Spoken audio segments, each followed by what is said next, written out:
தம்பி பூவரசு, உனக்கு மோட்டிவ் கொடுக்க சொல்கிறது ராகுல் மற்றும் வசந்த், உங்கள் நண்பர்கள் தான். என்ன மோட்டிவ்? தலை சொட்டையாயிடுச்சு, என்ன பண்ணுறது இல்லை, இந்த வயசுலேயே சொட்டையாயிடுச்சு. சொட்டையாக இருக்குது, பல காரணம் இருக்குது, இதுதான் காரணம் கிடையாது. சரியா? ஒன்றா உங்கள் சொந்தத்தில் இருக்கிற ஜீன்ஸு காரணமாக இருக்கலாம், ஜீனுக்கா, இல்லைன்னா சாப்பிட்ற சாப்பாட்டில் அது ஒரு குறைபாடு காரணமாக இருக்கலாம். லைட்டாக பிரச்சனையாக இருக்கும்போதே ஹாஸ்பிட்டல், இந்த ஹேருக்கு சம்மந்தப்பட்ட ஹாஸ்பிட்டல் போய் பார்த்துருந்தீங்கன்னா அதுலேருந்து வீடு வர்றதுக்கு ஏதோ ஒரு ஐடியா கிடச்சிருக்கலாம். கரெக்டாக? அப்புறம் மற்றதெல்லாம் என்ன நிறைய பேர் என்னென்ன பண்ணுறாங்க அப்படின்னா, நம்ம இயற்கையாக இருக்கக்கூடிய முடியை அப்படியே விடுறது கிடையாது, கண்டதை கண்டபடி போட்டு தலைக்கு எடுத்துக்கிறீங்க எல்லாருமே. எல்லாத்துக்கும் உண்டானது, பூவரசுக்கு மட்டும் இது கிடையாது, எல்லாத்துக்கும் உண்டான விஷயம் கூட. இந்த தம்பி மூலமாக இவங்களுக்கெல்லாம் சொல்லிடா, டோட்டலாகவே தலை வந்து கருப்பாக வந்து விட்டுருங்க, வெள்ளையாக இருந்தாலும் விட்டுருங்க, செம்பட்டையாக இருந்தாலும் விட்டுருங்க, இருக்கிற வடி இருக்கட்டு, தலையரிச்சல் எதுவுமே வராது.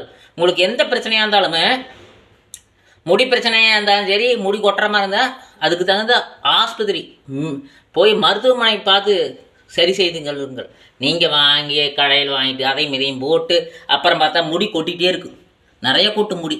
நார்மலாகவே எல்லாருமே குளிக்கும் போது கொஞ்சம் கொஞ்சமாக கொட்டு. நீங்கள் அந்த ரசாயன கலவைகள் எல்லாம் வந்து கலர் அடிக்கிறது அது இதெல்லாம் போடும்பொழுது அப்படியே கொட்டி ஃபுல்லாக கொட்டிடும். சின்ன வயசில் ஏதோ ஒரு 6 மாதம் போட்டாங்க மாற்றிட்டு அப்படின்னு பரவாயில்ல. அதே தொடர்ந்து 6 வயசு 10 வயசு தொடர்ந்து கன்னியூவாக வரும்போது கருப்பு முடியே செம்பட்டையாயிருது, கருப்பு முடியே வெள்ளையாயிரு, வெள்ளை முடிக்கும் கலர் அடிப்பாங்க, அது செம்பட்டையாயிரு, வேறு கலர் என்னென்னமோ கலர் ஆயிரு. முடிஞ்ச அளவுக்கு மேக்சிமம் உங்களுக்கு சொட்டை உழுகிறதுக்கு ஆரம்ப கால ஸ்டேஜ்லேயே தெரிஞ்சதுன்னா ஹேர் தலைக்கு பார்க்கக்கூடிய டாக்டரோட போய் அணுகி கரெக்டாக பண்ணிக்கிங்க. அவங்க அதை சொன்னாங்க, இவங்க இதை சொன்னாங்க, இவங்க அப்படி சொன்னாங்க இப்படி சொன்னாங்கன்ட்டு நிறைய பேர் போய் தேவையில்லாத உங்களோட ஹெல்த்தையும் உங்களோட தலைவலியும் உங்களோட தலை எரிச்சலும் எல்லாத்தையும் வாங்கி கட்டிக்காதீங்க. முடி வீணாக போயிரு. எங்கேயுமே நிம்மதியாக போக முடியும். எப்பவுமே எங்கேமா செம்பட்டையானா சரி கலர் அடி, கருப்பு கலர் எங்கே, அதாவது தொடர்ந்து அடிச்சுட்டே இருப்பாங்க. மனுஷன் வந்துட்டு எப்பவுமே இளமையாக இருப்பானா? பிளாக் அடிச்சிங்களா இளமையா? எந்த நேரம் இளமையா? உடம்பும் இளமையாக இருக்கணும், உடம்பு இளமை வச்சுக்கணும். அப்போ உடம்பு இளமையாக வச்சுக்கிறவன் ஓடுறவன் குதிக்கிறவன் இதை கண்டுக்க மாட்டான். உடல் மேல் உறுதியாக இருக்கக்கூடிய ஒவ்வொருவரும் இதை கண்டுக்க மாட்டாங்க. முடிய மன உறுதி, விடாமுயற்சி.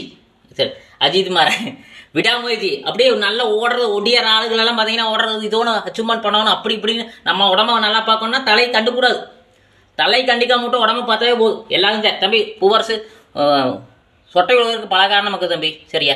ஜீன் காரணமாக எல்லாம் காரணமாக இருக்குது. கவலைப்படாத, அப்படியே வச்சுட்டு அப்படியே ஜாலியாக, ஒன்றும் பிரச்சனை இல்லை. நீ மனசில் குத்தமாக வச்சுக்காத, அவ்வளோதான். சந்தோஷமாக இருக்கும், நல்லது.